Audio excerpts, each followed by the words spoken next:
Hi everybody, I have another fun dog book. This one is called Marley, that's the dog's name, Goes to School.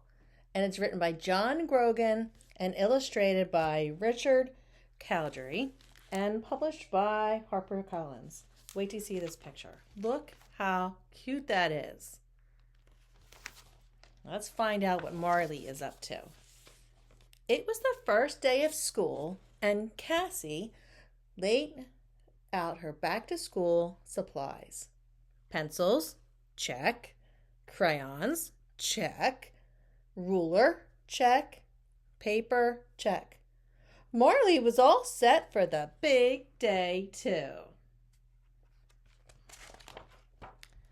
By the front door, he laid out his supplies. Chew bone, arf. Squeaky toy, woof. Liver treats, roof. Favorite blanket, ooh. Baby Louie crawled around the corner. "Want to go to school too?" he exclaimed. Mommy looked at Marley, thumping his tail by the front door. "I don't think so, big guy," she said. "I definitely don't think so," added Daddy. "You silly dog," Cassie said, patting Marley on his big, blocky head. "School's for kids, not for dogs." Marley cocked his head and let out a low whine. Cassie was his best friend, and he was used to going everywhere she went. To the park, to the playground, to Grandma's house, even to bed. They sure have a lot of fun together. "Aw, grab your backpack," Mommy called out. "We don't want to be late." "Ruff," Marley said, grabbing his leash in his teeth and hopping up on his hind legs and dancing by the door. "Arf, arf yourself," Mommy said. "You're going in the backyard where you can't get into trouble." "Good idea," said Daddy. And the whole family set off to walk Cassie to school. "Oh, how do you think Marley's feeling?" "I think she feels sad too." Marley did not stay in the backyard for long. He started to dig, and he dug and dug and dug, and the dirt flew up behind him until it formed a giant pile. A regular Mount McMarley. Up flew Mommy's marigolds, out flopped Daddy's daffodils, away went Cassie's carrot patch. Soon he had cleared a nice cozy tunnel under the backyard fence. With a wiggle and a waggle and a whip-wop of his tail, he belly crawled to freedom. Marley sniffed his way to the sidewalk, looked both ways, all clear, and followed Cassie's scent straight to the front door of school. The front door was propped open. "They're expecting me," Marley thought, and he walked right in. Down the hallway he trotted, stopping in each room in search of his beloved Cassie.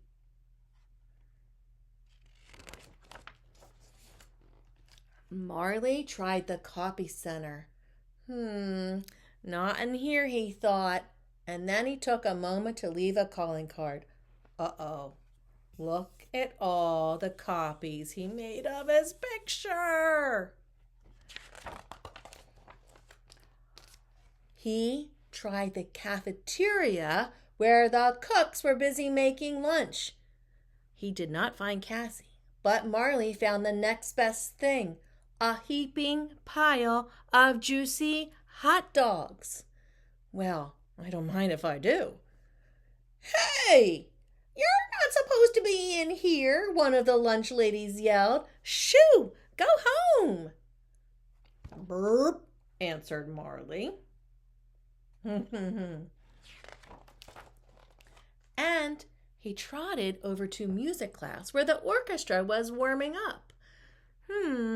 She's not here either, thought Marley. And then he joined the band for a song. Look at their faces. They're was shocked. In science class, Marley did not find Cassie, but he did find a cage with 10 white mice inside. "What are you doing in there?" With a scratch of his paw and a flip of his nose, Marley busted open the cage door and the mice scampered to freedom.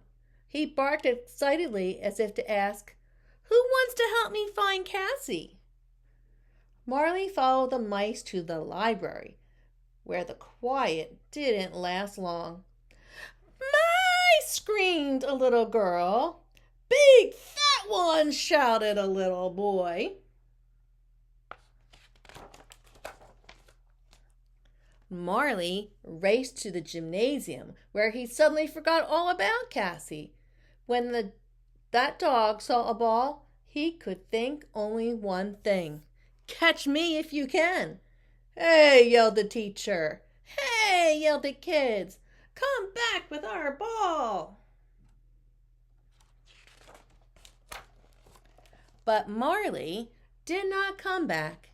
He streaked down the hall, skidded around the corner, did a somersault, and slid right into Mrs. Weatherby's math class.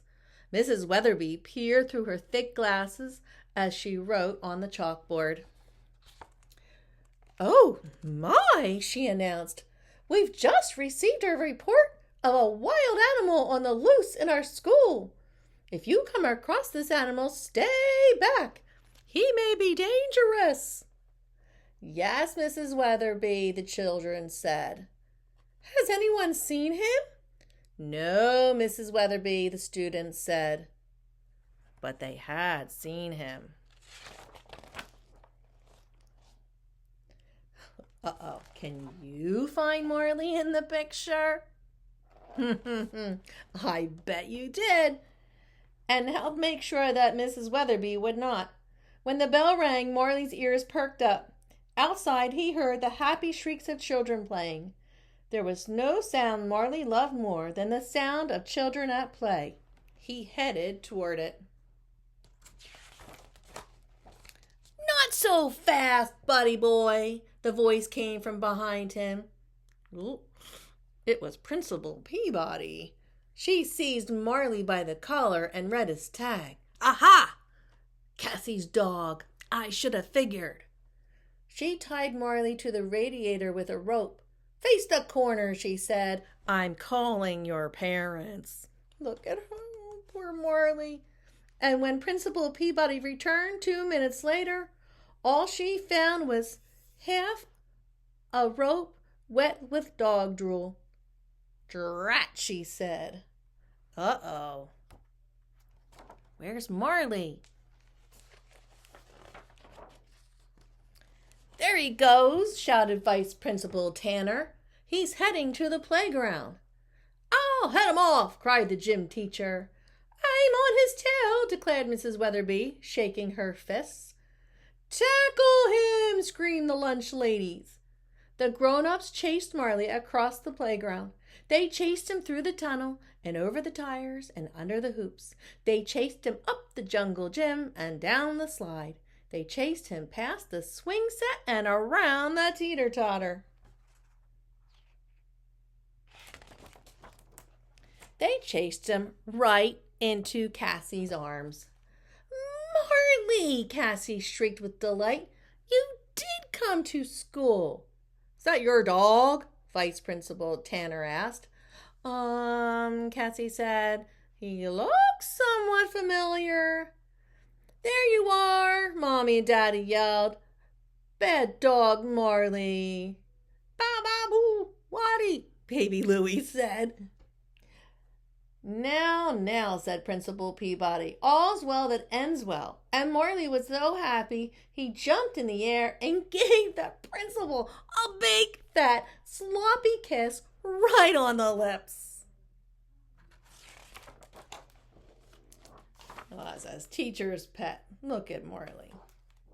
And that is the end.